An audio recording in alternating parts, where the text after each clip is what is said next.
दोस्तों, सलाम मसनून। मैं इस वक्त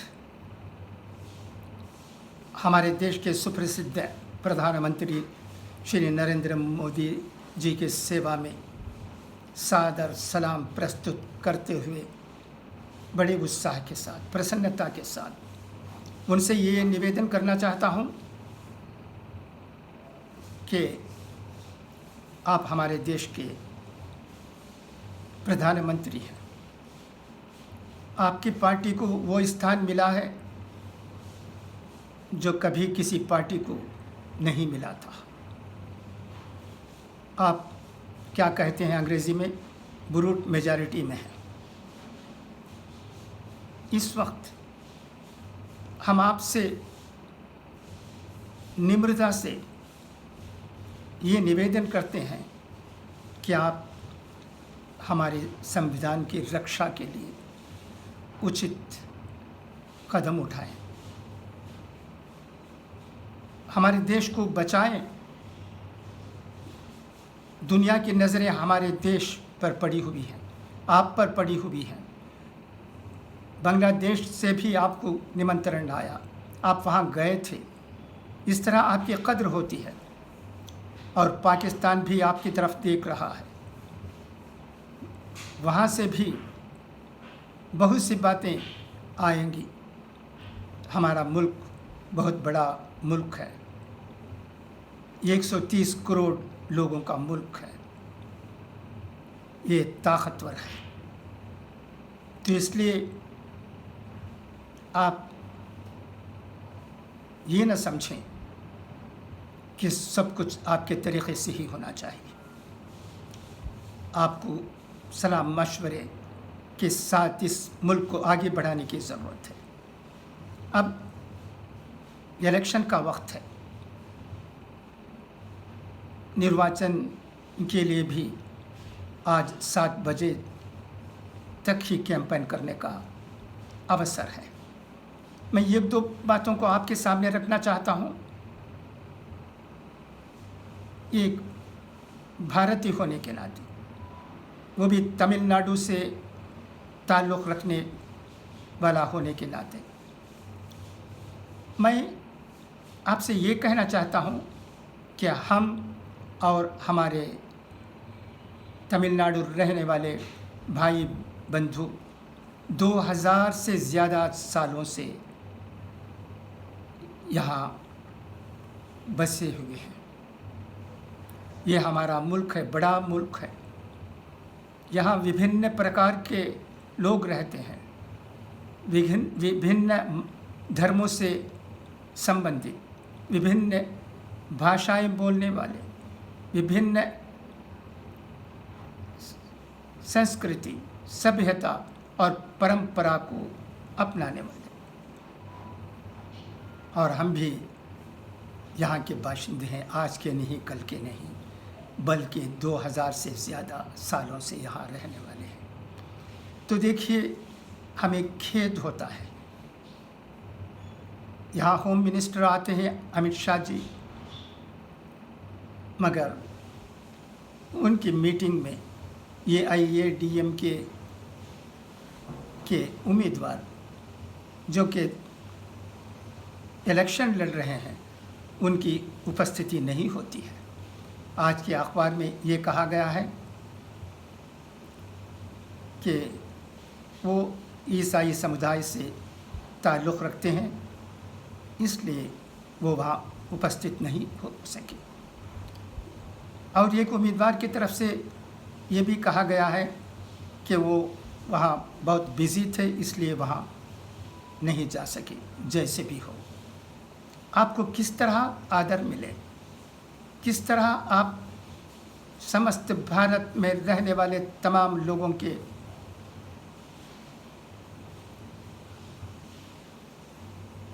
खुशी में शामिल हो सकें, किस तरह आप सबके मन को मोह सकें, इस पर भी गौर करने की क्या बीजेपी पार्टी को ज़रूरत नहीं है? प्रधानमंत्री जी,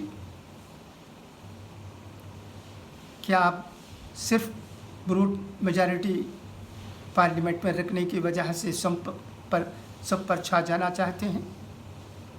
छा भी जाते हैं तो कितने समय के लिए छाएंगे? क्या ये छाना हमेशा के लिए हो सकता है, ठीक हो सकता है? ज़रा सोचिए, गौर कीजिए। यही बात मैं आपसे कहना चाहता था, क्योंकि आप हमारे प्रधानमंत्री हैं, आप जीत कर आए हैं। जमहूरियत में आपका मुकाम ऊंचा होता है। यूं ही आप गद्दी पर आकर नहीं बैठ गए, इलेक्शन में जीत कर आए हैं। हम आपका आदर करते हैं, इज़्ज़त करते हैं। उसी वक्त नम्रता से ये निवेदन भी करते हैं कि आप तमाम लोगों का ख्याल रखें। अब जहाँ तक इलेक्शन में वोटिंग की बात है, आपको सोचना चाहिए क्यों ईसाई समुदाय से ताल्लुक़ रखने वाले 2 उम्मीदवार अमित शाह जी की मीटिंग में उपस्थित नहीं थे। तो क्या आपको ये ज़रूरी नहीं कि यहाँ रहने वाले तमाम लोगों के दिल मोहें, तमाम लोगों को बीजेपी के पॉलिसी से आगाह कराएं?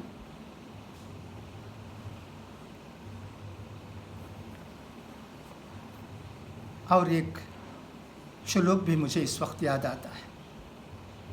अनलहा शीतनाशाय विषनाशाय गारुड़म विवेको दुखनाशाय सर्वनाशाय दुर्मतिः। दुर्मति से हो सकता है कि चंद वक्त के लिए वो काम आ जाए, मगर दुर्मति हमेशा के लिए काम आने वाली वस्तु नहीं है। उससे हम सबको बाज आने की ज़रूरत है। और एक दुआ भी व्हाट्सएप पर आ रही है। वो दुआ है, अल्लाहुम्मा ला तुसल्लित अलैना मन ला यरहमना वला यखाफुका फीना। यानी हमारे बारे में रहम न करने वाले, हमारे सिलसिले में खुदा से न डरने वाले लोगों से हमें बचा।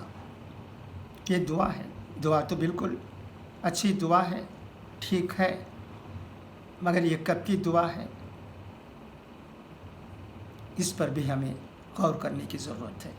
मैं तो इस वक्त ये कहना चाहता हूँ, हमें किसी के रहम करम की ज़रूरत नहीं है। हम भिक्षा के विरुद्ध हैं। हम भिक्षा की याचना नहीं करते हैं, भीख नहीं मांगते हैं। हम तो केवल ये चाहते हैं कि हमारे संविधान के अनुसार इस महान भारतवर्ष में सब कुछ हो। यही हमारी प्रार्थना है, याचना है। केवल इन चीज़ों को आपके सामने रखने के लिए मैं आज हमारे ग्रुप के मित्रों से संबोधित हूँ और कुछ नहीं। फिर मैं ये दोहराना उचित समझता हूँ। हम आपकी आदर करते हैं हमारे देश के प्रधानमंत्री होने के नाते,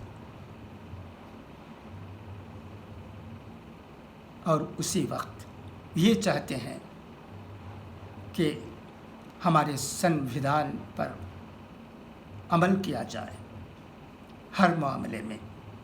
There is no need to implement the constitution of our country, which is sacred to us. Everyone takes oath that he will follow the constitution. Is he or she following the constitution? It is a big question. We have to find it out. And if anybody is violating the constitutional rights of our country, which are sacred to us, he should be taken to task. That should be our aim and objective. No question of any religious minority or majority. I am not for it. I am not begging anybody for anything. It is not necessary also. I have seen the period of different governments which boasted about secularism. Once I was in a meeting at SIT college. There Manishankar Iyer was there. It was when the Babari Masjid was demolished. He talked about secularism. I asked him, what is the difference between secularism and Hindutva? Is it just Tweedledum and Tweedledee? There was no reply for him. He was silent for 1 or 2 minutes. Then he replied, it's not the case. We must follow secularism. Of course, as far as I am concerned, I want to follow secularism. I am not for any communal demand or communal imposition. But what about other parties? They have to think. They have to think about it. What is secularism? It should be defined. I wrote a letter long time ago that secularism should be properly defined in the constitution of our country.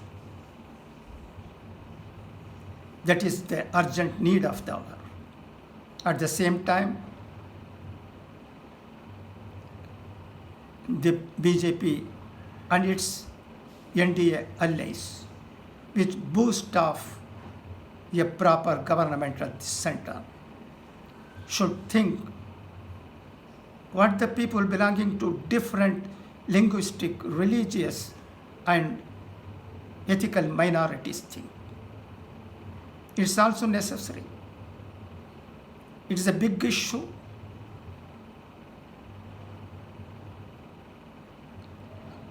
I just want to tell that Constitution should be followed in our country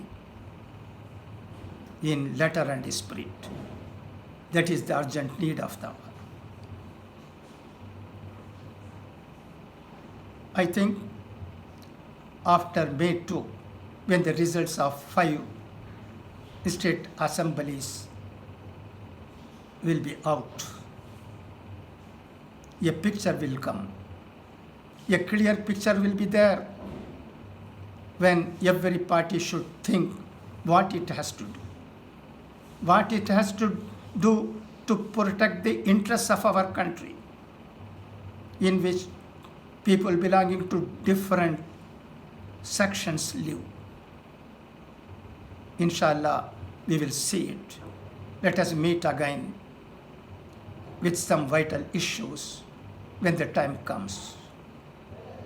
बस आज के लिए इतना ही. फिर इंशाअल्लाह कल मुलाकात होगी. तब तक के लिए आपका ये भाई वीएम खलीलुर रहमान इजाज़त चाहता है. खुदा हाफिज़. फ़ी अमानिल्लाह.